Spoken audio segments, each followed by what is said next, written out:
Edward's exploit.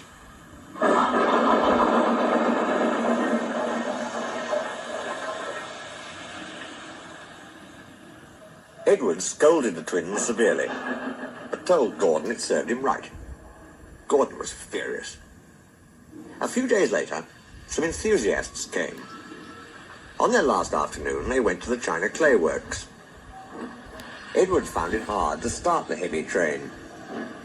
"Did you see him straining?" asked Henry. "Positively painful," remarked James. "Just pathetic," grunted Gordon. "He should give up and be preserved before it's too late." "Shut up," burst out Duck. "You're all jealous. Edward's better than any of you." "You're right, Duck," said Boko. "Edward's old, but he'll surprise us all." Bill and Ben were delighted with their visitors. They loved being photographed and took the party to the workings in a brake van special. On the way home, however, the weather changed. Wind and rain buffeted Edward. His sanding gear failed, his wheels slipped, and his fireman rode in front, dropping sand on the rails by hand. "Come on, come on, come on," panted Edward breathlessly. "This is dreadful." But there was worse to come. Before his driver could check them, his wheels slipped fiercely again and again. With a shrieking crack, something broke and battered his frame and splashers up and out of shape. The passengers gathered round while the crew inspected the damage. Repairs took some time. "One of your crank pins broke, Edward," said his driver at last. "We've taken your side rods off. Now you're a single, like an old-fashioned engine. Can you get these people home? They must start back tonight." "I'll try, sir," promised Edward. They backed down to where the line was more nearly level. Edward puffed and pulled his hardest, but his wheels kept slipping and he just could not start the heavy train. The passengers were getting anxious. Driver, fireman and guard went along the train, making adjustments between the coaches. "We've loosened the couplings, Edward," they said. "Now you can pick your coaches up one by one, just as you do with trucks." "That will be much easier," said Edward gratefully. So, with the fireman sanding carefully in front, the driver gently opened the regulator. "Come on," puffed Edward.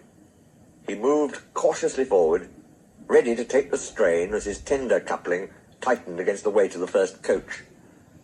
The first coach moving helped to start the second helped the third, and so on down the train. "I've done it! I've done it!" puffed Edward, his wheels spinning with excitement. "Steady, boy," warned his driver, skillfully checking the wheel's slip. "Well done, boy. You've got 'em, you've got 'em." And he listened happily to Edward's steady beat as he forged slowly but surely up the hill.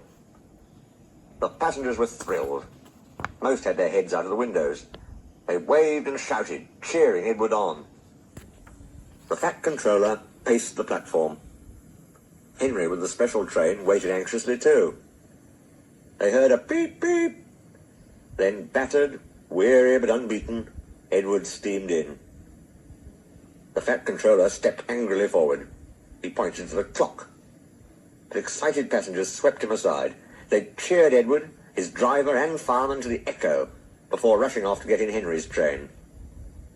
Henry steamed away to another storm of cheers, but not before everyone knew Edward's story. Edward went thankfully to the shed, while Duck and Boko saw to it that he was left in peace. Gordon and James remained respectfully silent. The Fat Controller asked Boko to look after Edward's line while he was being mended. Boko was pleased.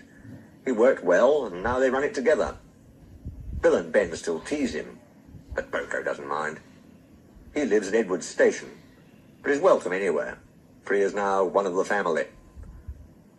Donald and Douglas were the last to accept him, but he often helps with their goods trains. And the other day they were heard to remark, "For a diesel, yon Boko's nae such a bad sort of engine." That, from the Caledonian twins, is high praise indeed.